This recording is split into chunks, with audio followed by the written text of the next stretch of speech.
a beautiful day it is today. Last night it rained like crazy, but today, this morning, the sun is shining, and it reminds us that summer is almost near.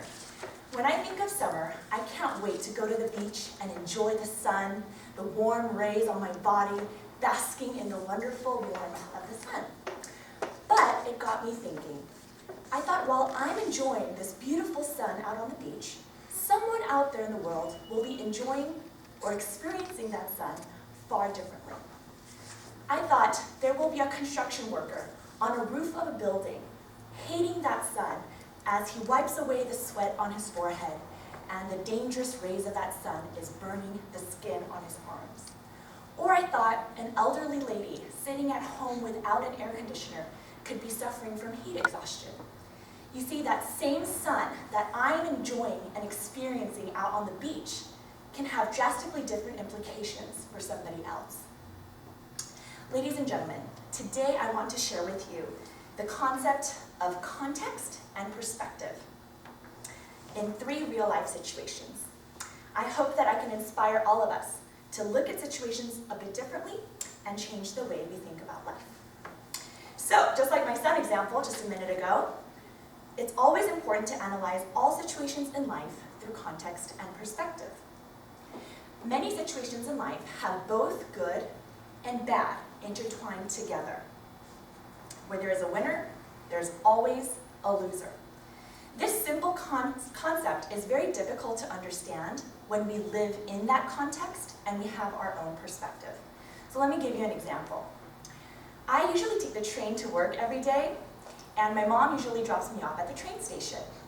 There was one time where there was too much traffic on the road and I missed that train.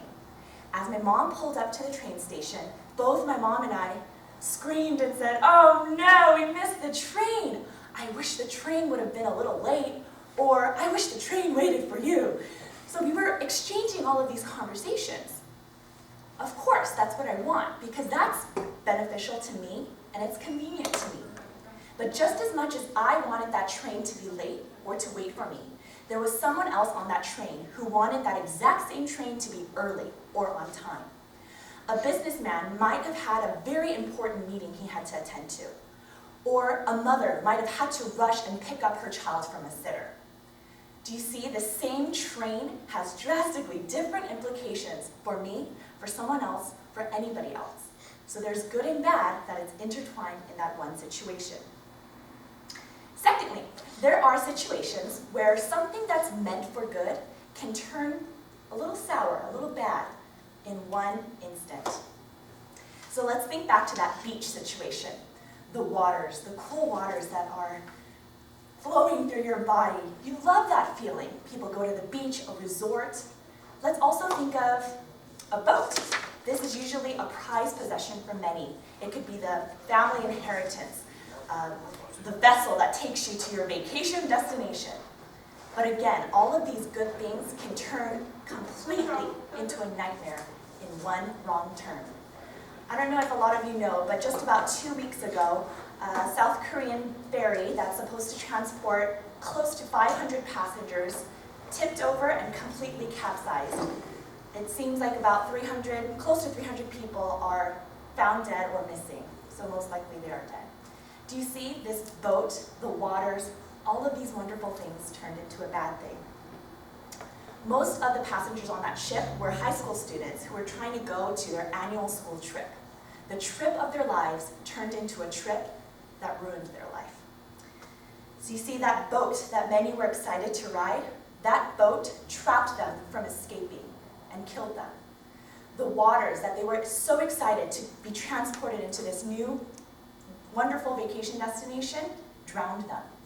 Even gravity that usually grounds us every day of our lives was the very thing that pulled the boat and the passengers straight down to the ocean floor.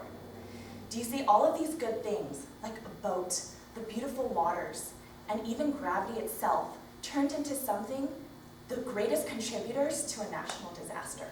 So something meant for good turned sour in 1 second. But thankfully, this is not so morbid. Thankfully, there are instances when something bad turns into good. So back in biblical times, there was a man named Joseph, and all of his brothers were very jealous of him and sold him over to slavery. This man had to suffer hardship, pain, agony from being separated from his family, all of these difficult situations that he did not even deserve. At one point, he had to even go to jail for a crime he didn't even commit. But this event resulted in him becoming a high position in Egypt, and he helped become the main person in order to gather all this food to save the country from a famine. Eventually, his brothers come to Egypt to get food, and he is the one who delivers food to his brothers. And in the end, the family reunites, and a lot of people are saved from the famine. He eventually forgives his brothers, and he says to the brothers, "You intended to harm me, but God intended it all for good. He brought me to this position so I could save the lives of many people." Joseph recognized that what seemed like a bad situation, all of it was working together to put him on this path that saved thousands of people's lives. What was bad turned into an amazing good. So as you can see from these three examples, each situation in life has a little bit of good, a little bit of bad. It just matters what context you look at it and the perspective you choose to take. I hope you can leave this room today choosing a perspective outside your own. There's always another side to the story, a side that many people choose to ignore. But let's choose to acknowledge it and broaden our perspectives on life. Only then can we truly understand and appreciate that beautiful day in the sun.